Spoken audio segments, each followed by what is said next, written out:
Well, for me, the comments are still screwed up on YouTube. For a while, I wasn't getting any notifications. Then I was getting double. Then I was back to getting none. And then I was getting a kind of a weird notification where it would go right to the video. Like I say, it's all screwed up. But then the other day, I got I think it was like 200 emails notifications catching up, so I don't know what goes on with them people. But I did get a comment in the email or a question. Somebody was asking about loading in these cold temperatures, because the area where I reload, where my bench is, a lot of times it'll be below freezing in here. And if I'm only going to be doing a few, I don't bother warming it up. Like now I've got, like a dozen Swiss that I'm going to reload. Well, I'm not going to heat this just for that. But somebody asked about is there problems loading in cold temperatures, and there really isn't, primers, powder, none of that stuff cares. The only thing you have to watch for is the lubes.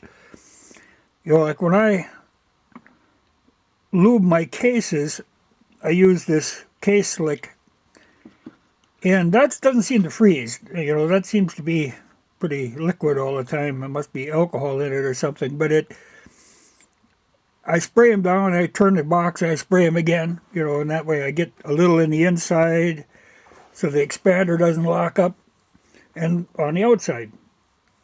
It's not a problem with carbide dyes.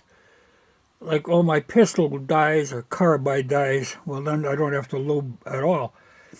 But these I have to lube.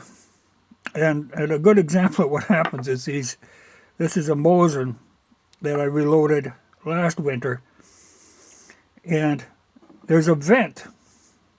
There's a little air vent in these dyes. And eventually your case lube will get up there, get in that vent, and will plug it.